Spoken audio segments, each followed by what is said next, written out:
has started a little bit late, but it's improving. So next time we'll do it like everyone is on Zoom. Then like okay, Benny, I may mute you because or you need to keep to. I guess I'll just mute you for the moment. Let me know if like you want to say something. So so last time you just gave some introduction. I guess I revealed for like some probabilities and like and stuff like some introduction for like Bayes rule and to use Bayes rule to kind of for model estimation and actually model estimation. So let me just like repeat a little bit what we talked about last time.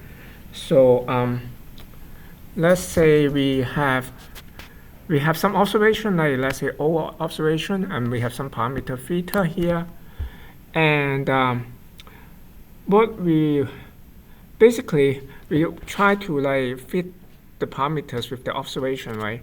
So the most natural things to do is that you look into the kind of like the conditional probability of the theta given your observation, and you try to maximize that, right? That's the most kind of like intuitive things to do. So and this is called like a maximum a posterior, right? So it's actually the map estimation. And last time we also like say if we kind of generalize this a little bit.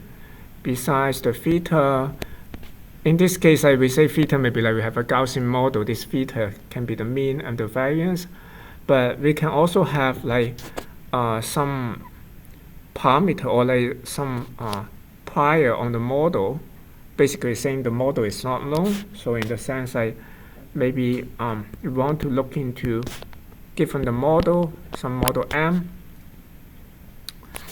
look into the joint probability like theta and O, and so with Bayes rule that will be just like PO given M times P theta given OM, right? So this is just like something like you have PAB is equal to PA and then PB given A. Now if I just look at like let's say P theta given OMM, then let me use this. Then this I just wait a second. I can write this as let's see, P theta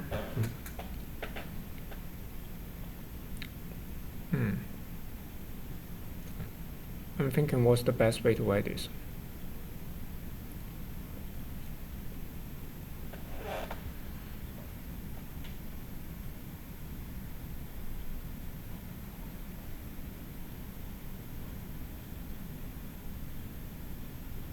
Oh, where's that? I have typo here. Just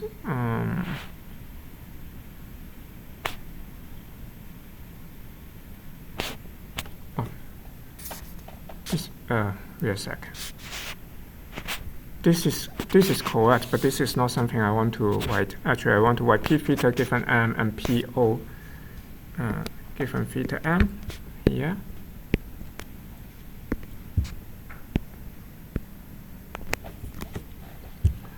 So first, given the model, then like okay, and we look at like what's the conditional probability of that parameters, and given the parameter and the model, was the observation probability. So okay, this one is basically it's like P theta O given M over P. Actually, I need some help, like really. My brain is not working. Honestly, I didn't sleep last night. And is that right? Yeah, I think it's right. You agree with me, right? So, and then like this is like above the, it's just this bunch here, right? This is like p theta given m, p o given theta m, p o given m here. So I like to write like this because there's like some meaning for each of these terms. At least there's some terminology for each of these guys here. Like this is basically known as the prior. So and this is the likelihood, and this is the model evidence.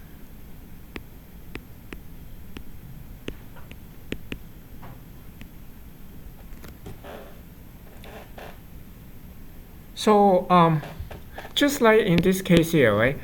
When you kind of like given like decide like which model you're going to use, and then let's say you are going to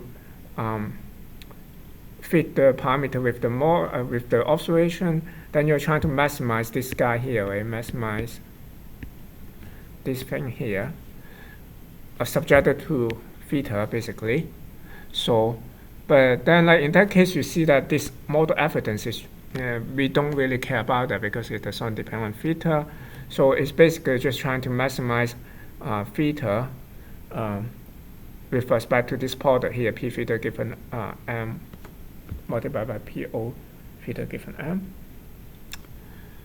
So okay, this is like quite I would say maybe a little bit abstract. I just want to give like one concrete example here. Oh, sorry. Like before that, like let's summarize. Like we already look into like this map estimator, right? So, but I'm sure like you also heard of like, let's say like maximum likelihood estimator. So the maximum likelihood estimator will be basically trying to maximize p o given theta instead.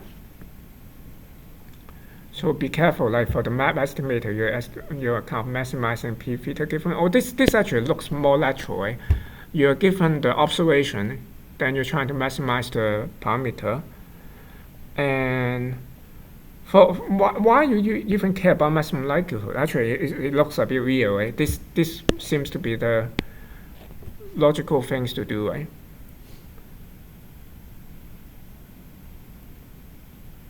Oh, by the way, like, do you guys came across this before? Like map. Actually, I want to say not this.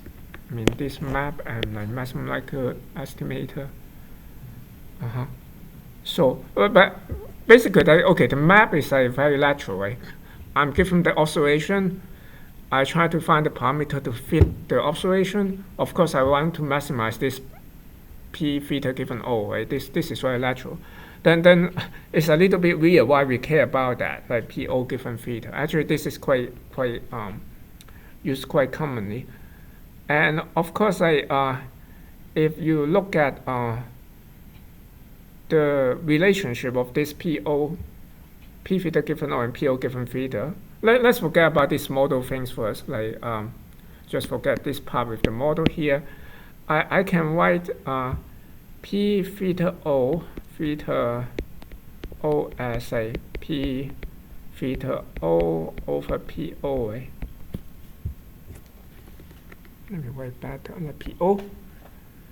And again, like if I maximize this guy, then with respect to theta, then actually it doesn't depends on this. I mean, this PO does not depend on theta, right? So again, this is like redundant, so it's actually the same as like trying to maximize p theta o, and p theta o is like kind of the same as I shouldn't say the same, but kind of like this is like p o given theta times p theta. Right? This is just base rule, right? So and then you look at like this is the map estimator. It's basically trying to maximize PO given theta times P theta. And for the maximum likelihood estimator, basically we ignore this P theta term here. So and again, like this P theta is actually is when you ignore this model thing, it's the same as here. Like it's basically the pi term here. And it's essentially like we for the maximum likelihood estimator, what we are doing is like we just assume the P theta is a constant. We assume all the pi is the same. So like something like we don't have any knowledge of theta, so then like we just think it's a constant, then we ignore that, and therefore this maximum, map estimator will just reduce to this maximum likelihood estimator. And another reason like why people will consider this maximum likelihood estimator is when you build a model, it's typically much easier. It's actually, I shouldn't say easier, but it's natural to write down this. This is usually have a closed form expression, like PO given theta, but like P theta given O doesn't have closed form expression. So you for example, you think of like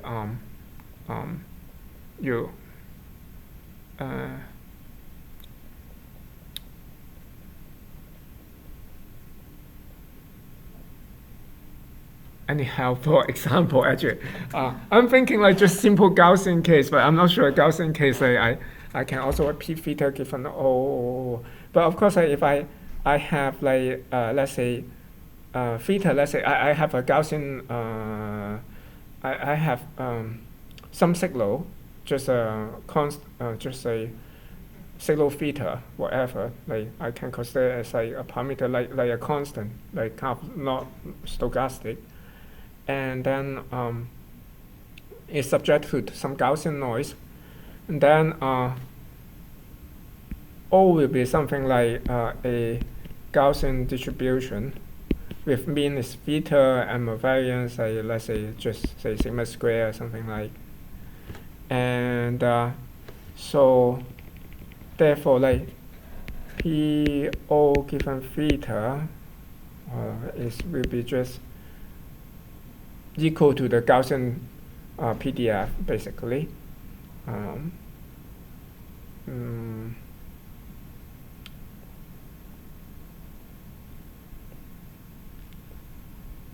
Yeah, I just omit. Okay, actually, it's okay. So the Gaussian PDF is something like that way. I may be wrong because I don't have very good memory. So it's something like O minus theta square over 2 sigma square, something like that.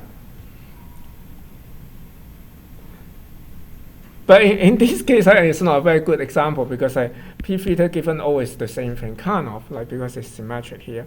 But there are many other examples that like because you build a model with first with some parameters, you kind of construct the model with a expression with some nonlinear noise or like mechanism. Then like your observation will kind of like you can write down the observation with whenever the parameters is given, but not the other way around. So okay, now I'm really going to give an example, just a very simple example, like to demonstrate this map estimator and also maximum likelihood estimator. And then also I will talk about like Bayesian estimate, like yeah. So Benny, are you trying to talk? Oh no. Oh, okay. So so a simple example that I borrowed from a course from University of Washington, and basically like let's say I have 3 cons here, like just one cons that like one cons I say the con 2 is the fair cons, is unbiased. So the P hat given this con 2 is just equal to 0.5. And for con 1, is biased towards tail, heavily biased towards tail. That basically like p hat given c1 is like 0.1, and I have like the third cone is like heavily biased toward head. I have pH given c3 is like 0.9, let's say. Now, let's say we have some observation. Let's say we flip the cone once. Oh, okay. The story is like that. You don't you know there's three cones here. They look identical. I just pull it from the back, like one of these cones, and then I flip it. So after some flipping the cone, then you try to guess at what cone I actually pick up to flip it. So let's say if my observation, let's say if I just flip it once, if like my result is hat, then okay, actually, well, which cone is most likely just from here is obvious, right? So which one? If I which one do you guess? It's a bad thing, right? It's like it will be like gambling or something, like it just have a better chance like if you guess it right, but it's not 100%. But let's say if like when I flip the coin once, I got a hat. Like, so which one you will guess now for the moment? Yes, the last one, right? Because like the last one is like most biased toward the hat. So let's do it like more kind of formally. Like then like let's look at like each of the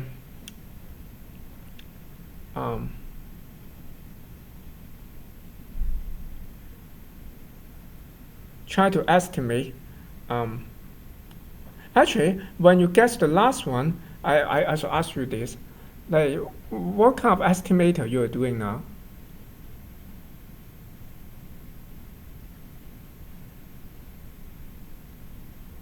What kind of like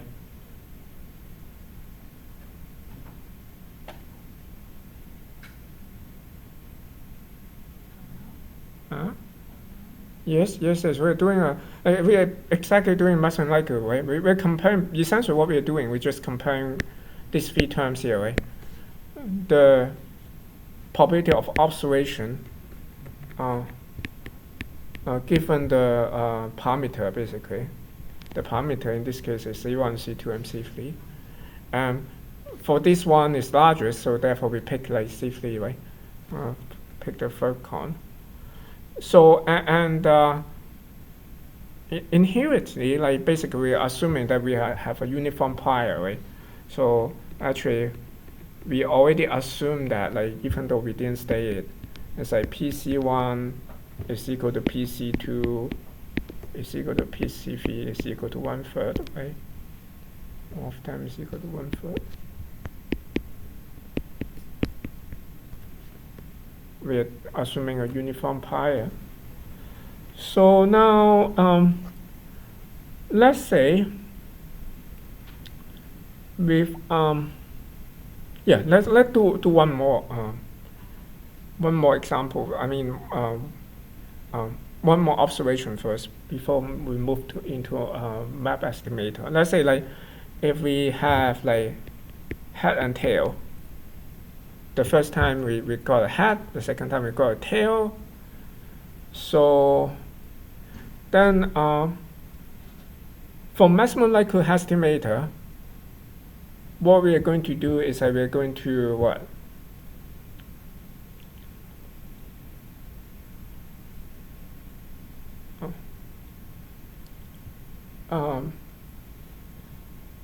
Again, we are going to look into the observation given the theta, right? For each of the thetas. In this case, theta will be like C1, C2, and C3. And the observation now is like head and tail, right? And let's say if I have P head tail given C1, what is that?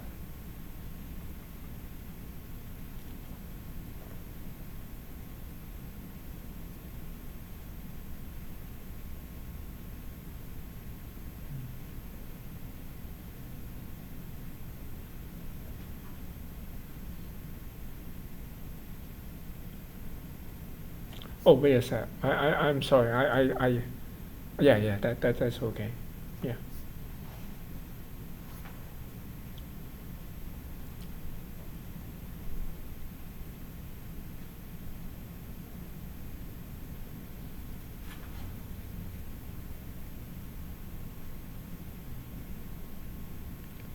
So this will be okay. Uh,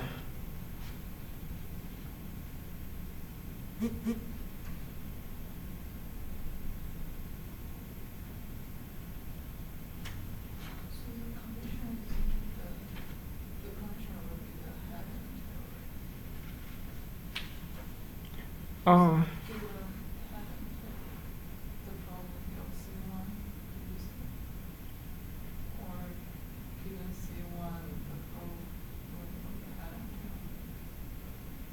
So it would be the probability of getting tails or heads multiplied by each other.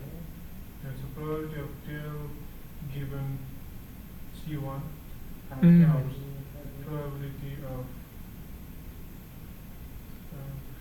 No, it's the probability of getting heads given C1 times the probability of getting tails given C1, right? Can you break it up that? yes. Yes.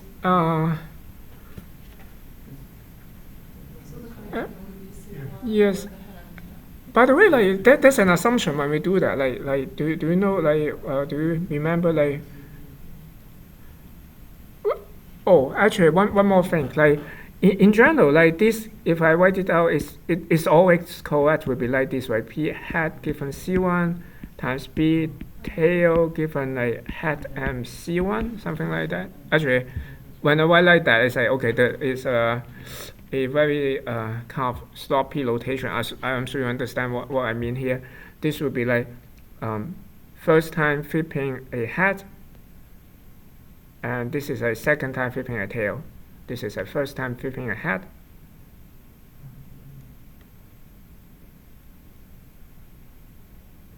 So okay, let me write more clearly.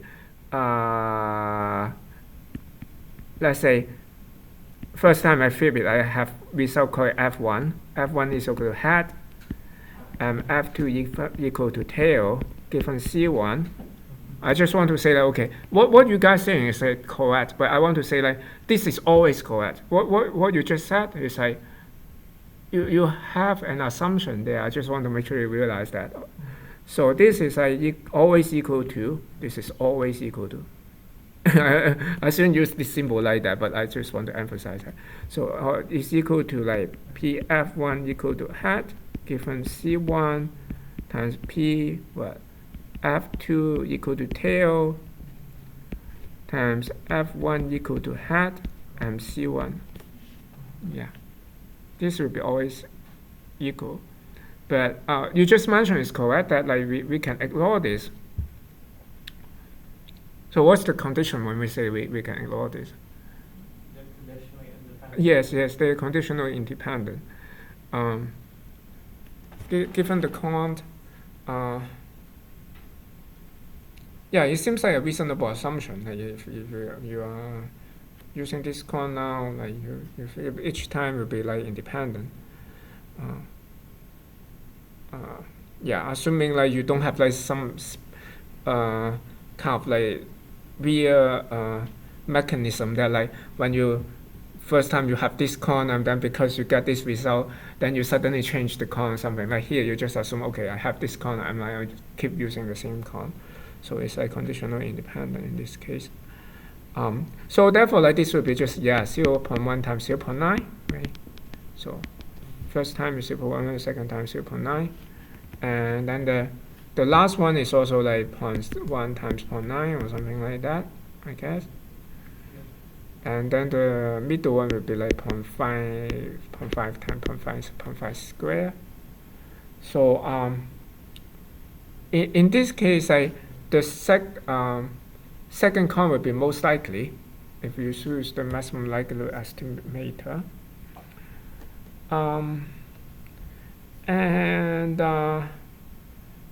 So now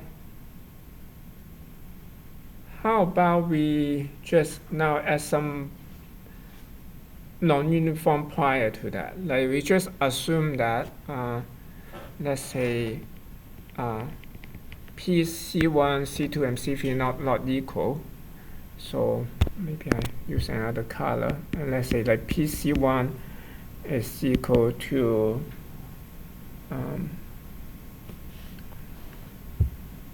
let's see.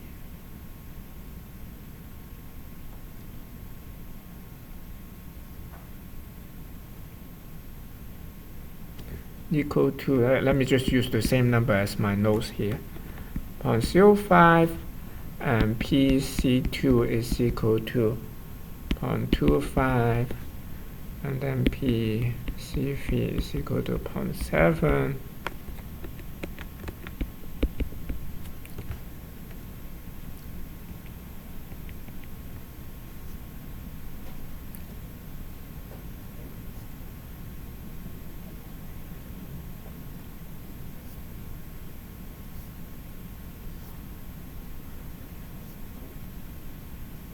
So let's look at the second example again. Like, let's say again, like if my observation is head and tail, what will be my new kind of like estimation now? Like which cone should I pick?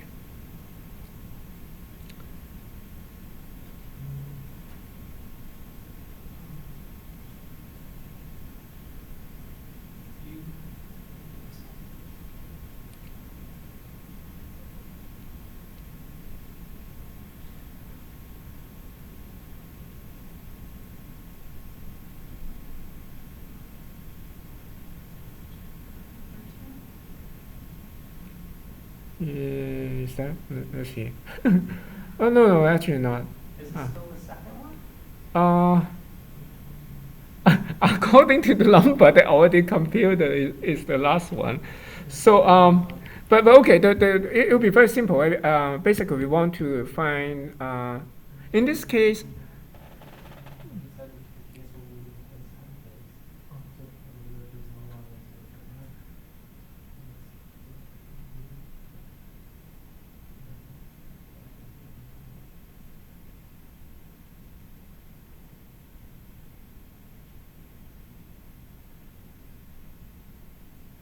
Yes. So what we do is what we did the computations we did earlier and then multiply by the probability of selecting each coin. Is that what we do? To calculate which one would give the maximum likelihood of being. That will give you actually. Actually, I guess the better way to think of that, like, we should always start with the map estimator. This is most actual, right? But when we write a map estimator, it's essentially just equal to the maximum likelihood estimator times the prior.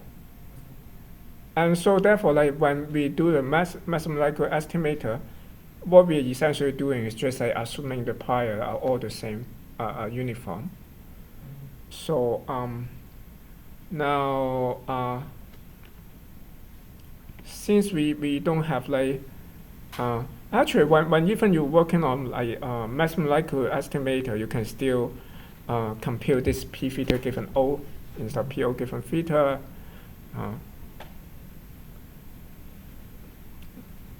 But for comparison purposes, it doesn't matter.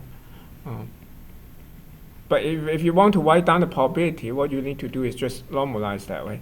So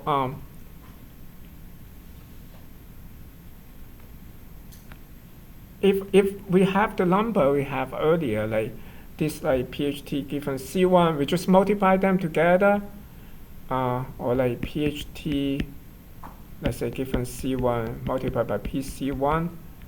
So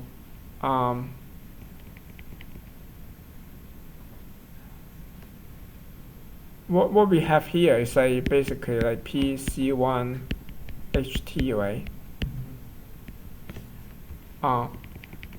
And what we're interested in actually is like P C1 given HT, but it doesn't matter because this guy is actually PC1 given, sorry, PC1 HT over P HT. And again, like when you maximize this like on this side is the same as maximize just the numerator here because the denominator does not depend on C1. So but also like one thing you see is that like this is like essentially proportional subject to some constant PHT here. So therefore like if I want to ask you like what is PC1 given H2 precisely, or maybe let me continue with this first. Like PH, basically, like PHT C1, let me write better. PHT C1 is just therefore like PC1, that's this 0.05 times this PHT given C1 is 0.1, 0.9. So similarly for the other two cases as well. So therefore, like I have like PHTC1 is a 0.1, 0.9, 0.05 or something like some stuff. How much is that? Let's see. So it's very small. 0.0. Something like that. Maybe there's another zero. I'm not sure. Yeah. And PHTC2 is a 0.5 times 0.25. Then it's a 0.5. I don't know. That one's 0.625. 65 or 0.625, something like that, Yeah. I guess. And then like PHTC3 is a 0.1, 0.9, 0.7, maybe 0.0063 or something like that. One that's zero. One that's zero, okay. Something like that, yeah. Yeah, it looks like that. So actually this will be bigger than this one, yes. But now if I want to ask you like, okay, what is PC1 given HT? From this number, like what you're going to do? Since you already have this numbers here.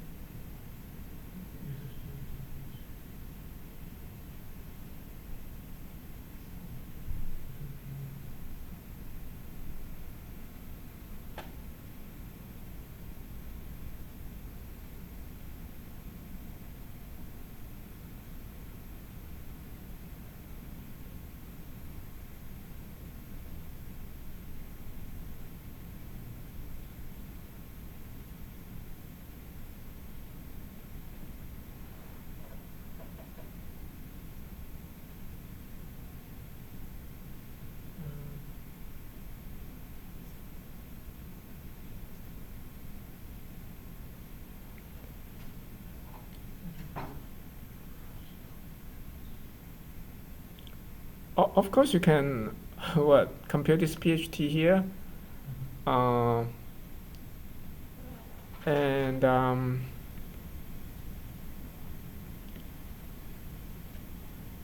note that was PHT. PHT is how PHT is related to PCHT. PHT is equal to PC. Actually, I may write PCHT sum over C. Basically, C is a C1, C2, C3, right? I marginalize that. It will be equal to PHT, right? And so therefore, like this will be just equal to 0.045.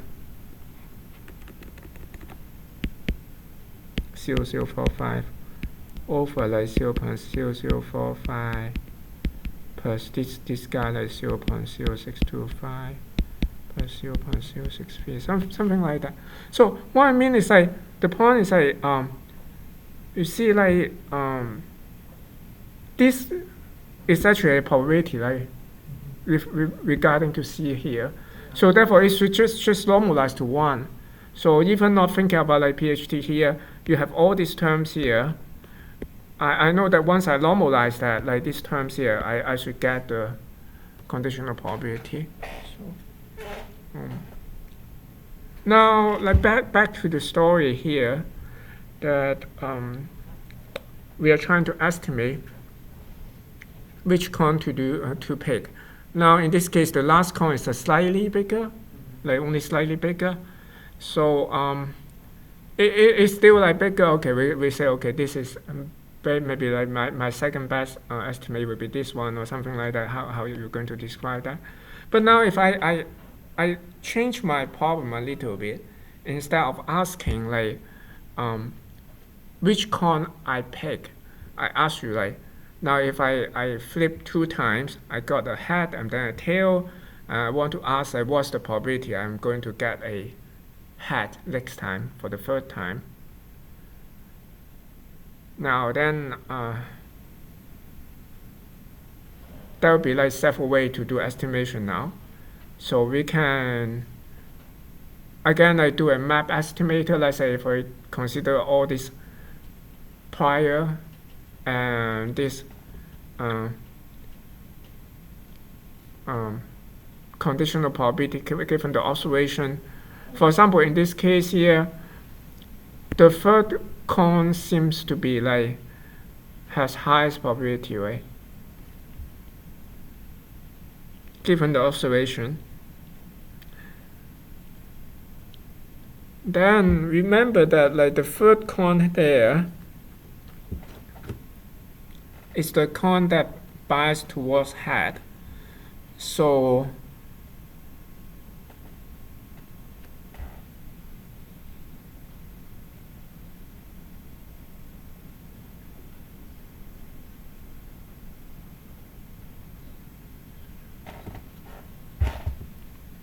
yes.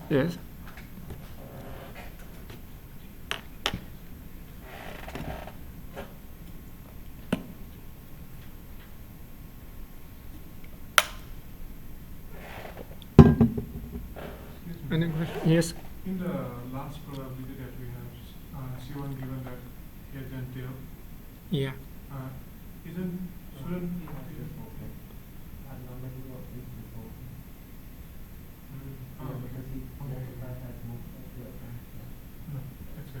Oh, okay. So let me repeat the new question again. So what I want to say is that okay, how do I?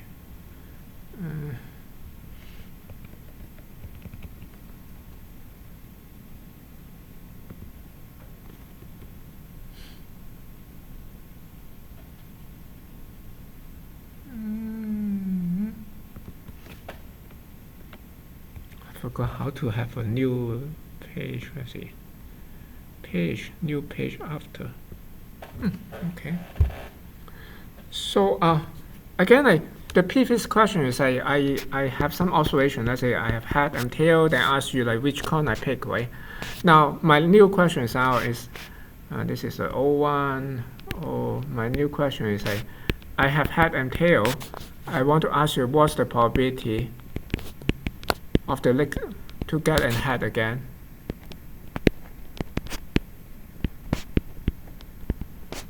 So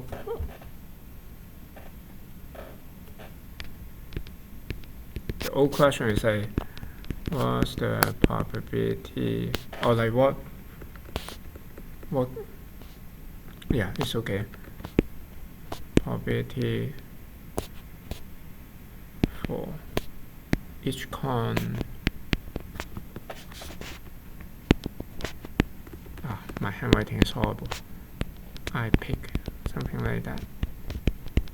So of course, for the new question, I still assuming that like when I first when I start using one cone, I will just keep using the same cone. I'm not going to switch cone suddenly.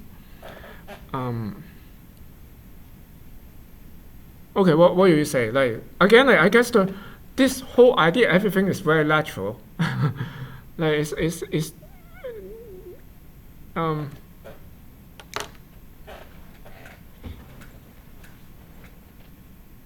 So can I ask you a Yes. question about this Yeah. problem? Yes. So even though before we calculated, you know, which coin it was most likely to be, we Yes. still don't know for sure which coin it is, right? So it could be any of those 3 coins you listed. Yes. Okay. So would it then be the sum of the probabilities of getting another head? So you do the probability of getting heads, times the probability of getting tails, times the probability of getting heads, times the probability of selecting that coin, and then sum for all the coins? Is that how you calculate the probability of getting another head? So let me repeat what you said. Like, if I understand correctly, you mean like probability of getting a head for the first coin, I say, and what's the probability actually it was the first coin, and then plus the probability of that is actually the second coin multiplied by the probability of getting a head for the second coin, and plus the probability of the given the observation of the probability of the third coin multiplied by the probability of getting a head for the third coin. Yeah. Something like that. Yeah, something Yeah, like wait a that. second. Yes, exactly. Right. That's what I mean. Like that's the Bayesian estimation. What Bayesian did is that you see like it's actually, I don't know, you study physics, right? I think it's like the Feynman diagram, if I understand a little bit of that. Like when you do quantum mechanics or something, like you sum up all the possibility, right? Yeah. Yeah, that's essentially is doing that. Like you take account into everything together, and naturally do with the sum. That's the best estimation. So therefore, Bayesian is actually very natural, but of course at the same time, like you can see once the problem get complicated, the computational complexity will goes up very quickly. So therefore, like sometimes people will still go down back to, like, for example, map estimator. In this case, like when people say map estimator for this problem, will be like, I'll just pick the coin that is the best given the observation, and I will just say, in this case, it will be the third coin, right? And then since like the probability of getting a head given the third coin is 0.9, then I will just say the estimation is 0.9. But of course, in this case, a very poor estimation, because the second coin and the third coin, both of them are have quite similar. I mean, the probability of actually they are quite similar. So yeah, that's it. Like I think it's a pretty good kind of example, like for people to kind of have a basic understanding of the differences of like Bayesian like map and mathematical estimator, and again, like all this I think is like very natural. If you think of that like kind of reasonably yourself, you come up with the same answer basically. And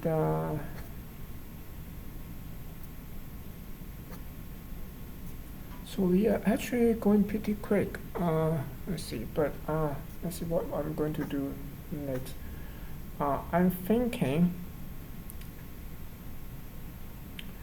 I'll go back to this more later but in that case I need to go for like want to spend more time on distributions and so on, like for at least some common distributions. But before that, because still this is an information theory class, I will go back to some more classic one, information theory, like look at source coding. Basically, like we raised some questions like last time, is like how do we define information, right? One way to define that is I given, again, like our perspective of like information will be called probabilistic. So given that variable is considered as something so stochastic, how much we can compress a piece of information will be essentially the same as we mentioned, the information measure or like the entropy of that information. But we are going to like kind of like reason that out like through different routes. And for that part, I will be mostly following the textbook by Kofor and Thomas. If you actually, do you guys know the textbook, right? Or like it doesn't, but it doesn't matter actually. Basically, I think like you can understand my slides mostly just reading the slides alone, I believe. So, but before that, like, I just want to give some background for optimization. So just some classic constraint optimization because we are going to use that. And I don't know how much you guys have experience on that. Let me just.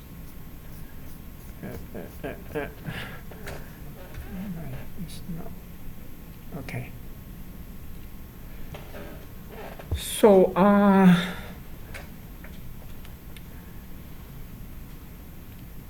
again, maybe I'll start with an example.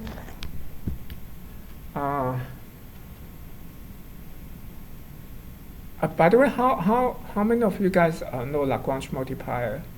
Heard of that? Okay, 1, 2. Lagrange multiplier.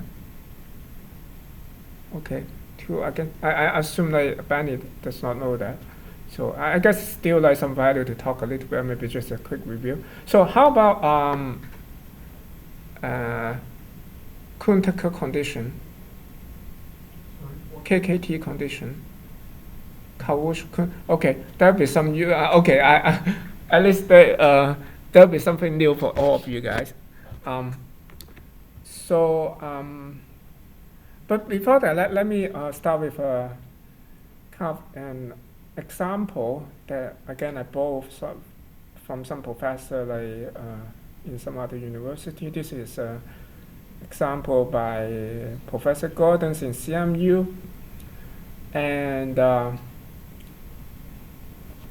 so he considered like a optimization problem like it's classic, that kind of like economic problem that we have like prosumer. That means that he can or she can both produce and consume.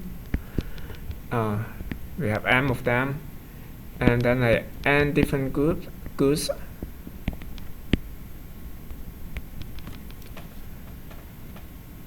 And so therefore like in this case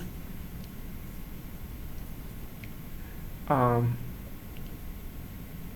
would say like for each individual that's like for m of each of these guys, like out of these m guys here, let's say I call the individual the ith guy there. I will use two vectors to describe the production and consumption, his production and consumption. So I will have like pi is a vector correspond to the production of the ith guy. This is a production. So and basically like this will be like just n numbers there, right? So the first number will be saying like how much is going to produce for the first good and how much is going to produce for the second good, and so on. So we have n different goods here, and then I have another vector to describe the consumption. So let's call it Ci here. Again, Ci will be a vector of length n here. So the first element will be like how much we consume for the first good, and so on and so forth. And for producing like this, for this production, let's say, I have for this ith guy is going to produce this have this kind of production. It will kind of introduce some kind of expense to him, and let's say the expense will be given by this function here, EIPI. So, and basically this would be just a number here. It's just saying, okay, given the ith guy with this production pi, this vector pi, the expense will be that much. Expense for him will be that much. And then like for people consume, it's supposed to have some happiness or utility. And let's say I will define the utility for the ith guy as ui. Again, like, this will be just a number, right? ui ci, something like that. And of course, I want to maximize. So the goal is I want to maximize the utility, right? And also, we want to minimize expense as much as possible. So for everyone, so basically we want to have like maximize some global utility, let's say, for maximize over pi and ci, such that. Not such that, I mean, the difference between the utility and the expense will be maximized. Okay, it kind of very reasonable. We're still missing something. Do you see like we miss something like here? What we are missing for the moment?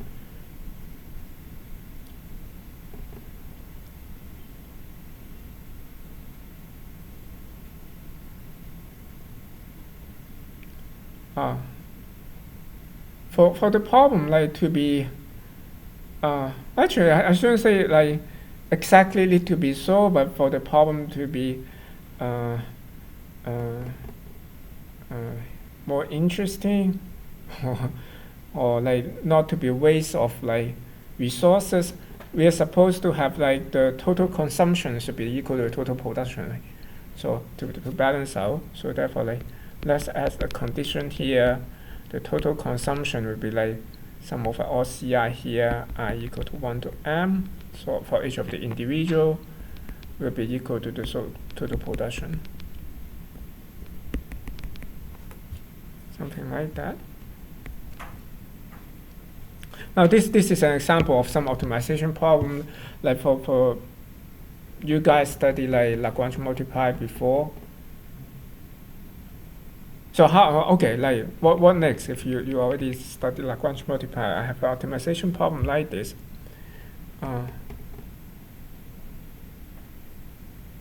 What's the next step trying to solve this?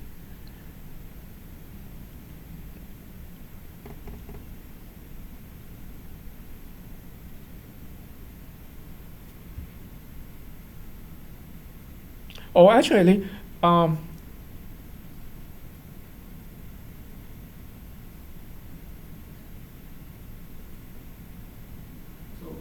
studied Lagrange multipliers, yeah. You would multiply by the multiplier and then take partial derivatives with respect to certain variables. So like we studied a Lagrange multiplier like on motion, right? So you'd write your Lagrangian for your system. You'd write your multiplier, you'd multiply by your multiplier, and then you'd solve for the constraint on the system. Yes. So I don't know in this context if you would do it the same way. You multiply the multiplier. I think you mentioned that with the constraint, right? So I kind of jump ahead that like in the sense like this is the constraint, right? So in the sense actually you can do that. You have one constraint here. You can like You can say actually minus. yeah. That is the constraint. Yeah, that constraint, you can absorb this into that and kind of like ignore this thing here. And actually, I think like economists think of this kind of problem the most. And like, one interesting interpretation, I'm not sure, like, I don't know, like for some problem maybe it's more difficult, but for economic problems,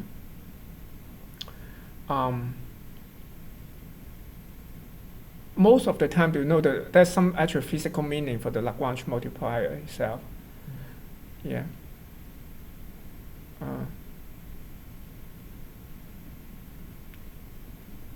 I'm not sure if this problem is right. So the Lagrange multiplier actually has the meaning of the price of the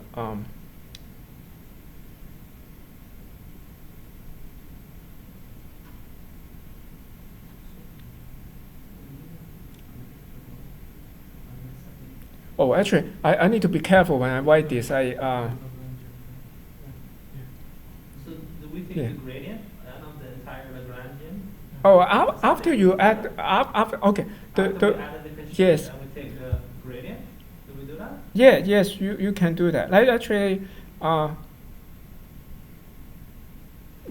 we can do that because afterward you become a unconstrained optimization problem, right? Then we can go back to the I mean first class calculus that you want to optimize something over unconstrained. You just like take the gradient that the slope is equal to. The only problem is that when you have constraint, for example, you have let's say let's just make a 2D example here.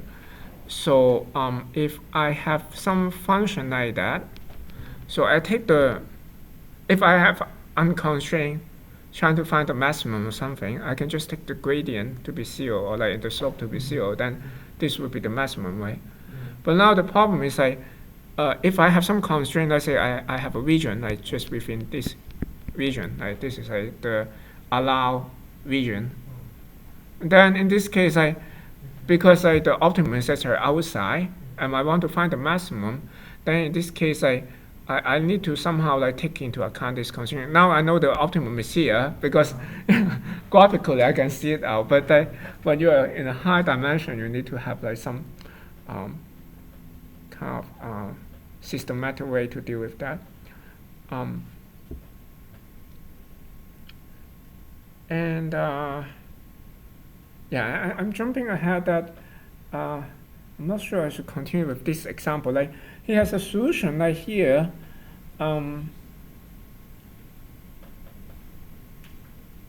Okay, I guess I'll skip that solution. If you're interested, you can take a look of the notes there, and you can find because I have the link.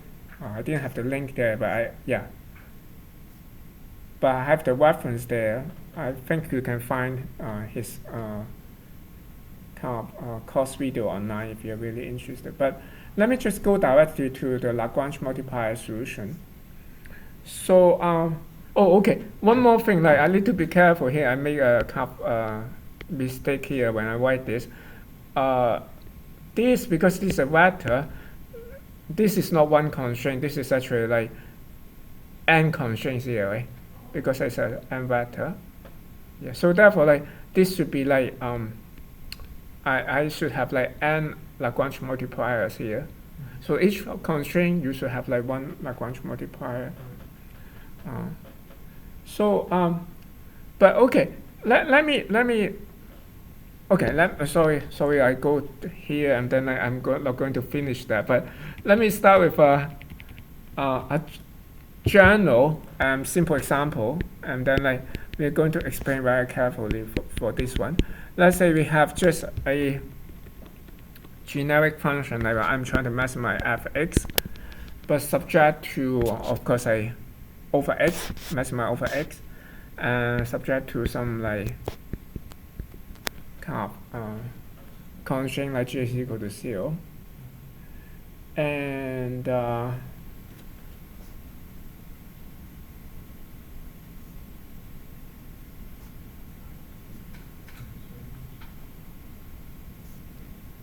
And one way, you see how Lagrange multiplier work.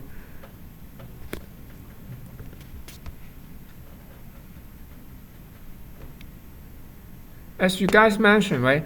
I have one constraint here. I can essentially absorb the constraint and transform this one into a unconstrained optimization problem. Basically, I have maximum fx minus, let's say, lambda gx here. So, but now why I can and maybe let me call this a lx lambda, because now that's actually like two variable here. I introduce a new variable lambda here. And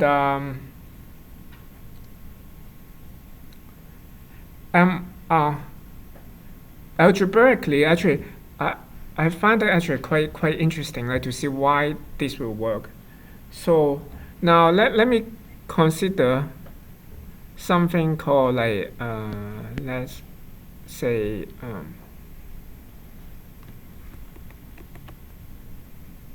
I have f tilde defined as the minimum of this Lx lambda over lambda. Now what will f tilde x be?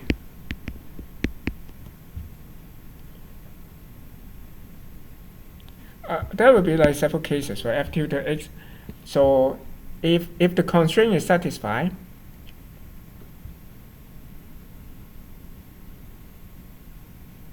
actually, how about, like, I didn't write like gx is equal to 0. Let me just put something here. Maybe I want to emphasize the constraint here.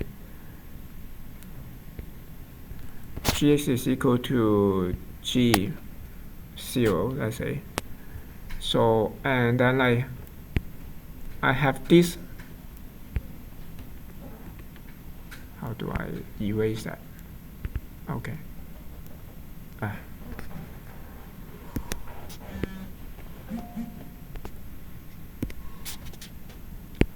As lambda gx minus g0, then write like that. And then, like, now if I define f tilde x as, like, the minimum over of Lx lambda over lambda,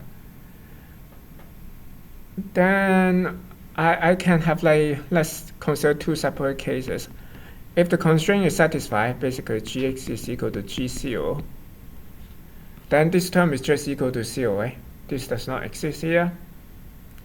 So then f tilde x is just equal to fx, right? Now if my constraint is not satisfied, let's say gx is not equal to g0, then what is that? F tilde x.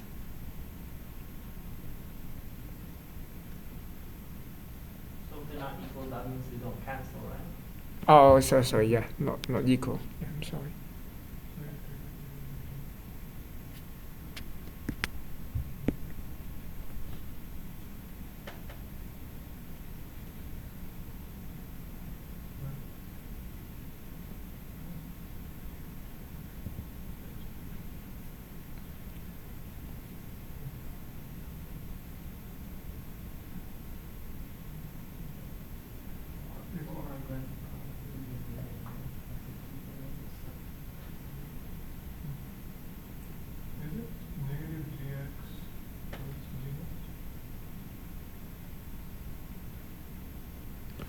Actually, I should emphasize, I minimize lambda. Let's say lambda is like everything, like lambda, just everything, the real.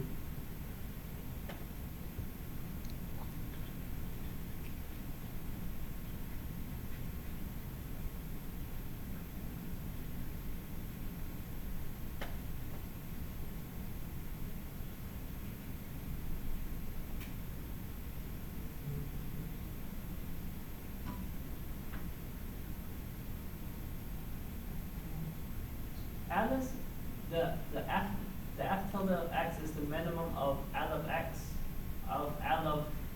comma lambda, so it's a minimum with respect to both variables. Oh, Or just lambda. What? over, yeah, just lambda. Just Yeah. lambda? Yes. Then it would be negative gx plus g0. Now you have When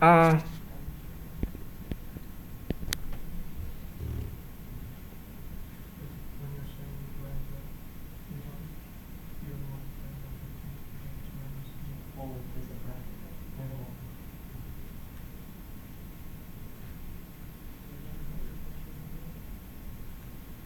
So you just take a derivative with respect to lambda? Yeah, and set it to 0. Oh, you're thinking too complicated actually. So let's say I have just try and minimize over lambda. This thing is linear, right? Now this is non-zero. The constraint is not satisfied. I try to minimize this as much as possible. So this can be either positive, right, or negative. So if this value is positive, like how should I make it smaller? I would just say make lambda big, right? And because lambda is unbound, basically lambda is every possible value. So can pick lambda to be infinity, then this value here is actually negative infinity. Oh, And actually, when this is negative, it will be the same case also. Like when it's negative, I can pick lambda as minus infinity. Then again, like this value will be minus infinity. So therefore, like as long as the constraint is not satisfied, this value is minus infinity. Now, then you see like why people do this Lagrange multiplier, because this, when I write this, it's not exactly the same, but like this is essentially the same problem here. I have gx is equal to g0 is actually really equivalent to I'm trying to minimize L, or like let me write this over f x minus lambda gx minus g0.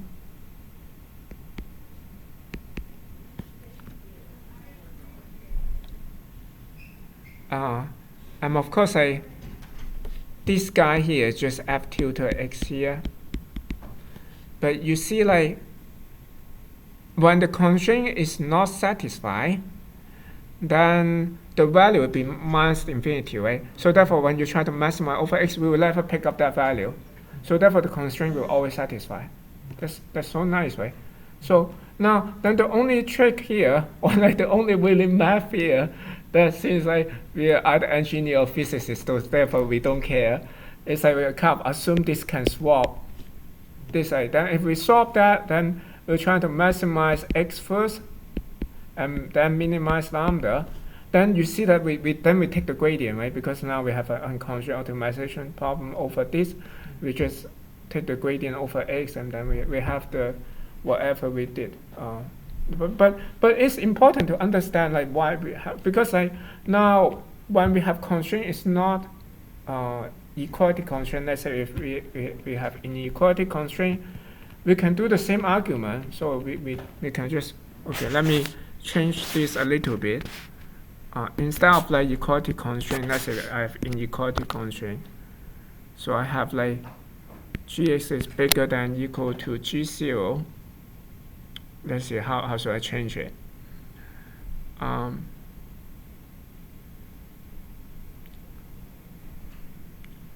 Now,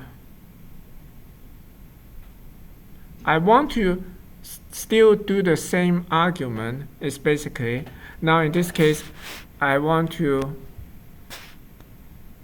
again, eventually have something like, if the constraint is satisfied, then I will have the value, the original value, basically, fx here. And when the constraint is not satisfied, then I will have minus infinity.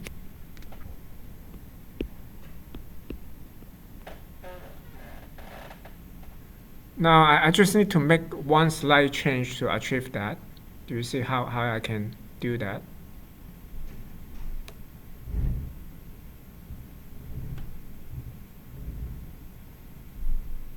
I can still like define like Lx lambda as this guy here, but I want to say like when the constraint satisfied, in this case constraint satisfied is not just they are equal, but also like gx is bigger than equal than g0, then my f tilde x is still equal to fx. When it's not satisfied, then it will be minus infinity.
Oh, by the way, I forgot your name. Cody or Golden. You didn't register, right? But can you send me your email? Because when I invite them, I think I'm just going. Oh, my email. yeah. It's- Because you are not in campus, I don't have your, Yeah, I Yeah. can give you my email. Sure. yeah. So I can, what's the second condition? The first condition is that g of x is greater than g0. What's the condition you wrote below that one? oh, I mean otherwise, this is just otherwise. Just otherwise? Yeah. Oh, okay.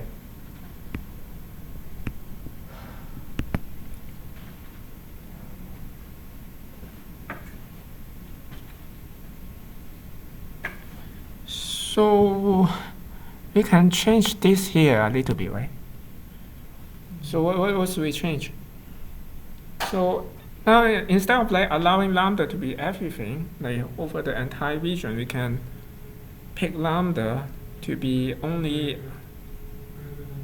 yeah, something like I always need to think like whether it's greater than 0 or like less than 0, but one way or the other way, right? So let's see if it's like greater than 0. So if I only allow it to be greater than 0, then let's see. Then if it's not satisfied, then this value will be negative, right? Then, or the other way around, I don't know. Oh, so it should be Maybe less than 0. 0. Yeah, but you see my point, right? So you can, so then like in that case, like if you want to change this constraint into like inequality constraint, just be careful. Like when you optimize this here, like it's no longer just optimize over all possible lambda, but like lambda like within some couplet. In either bigger than 0 or less than 0 or something like that.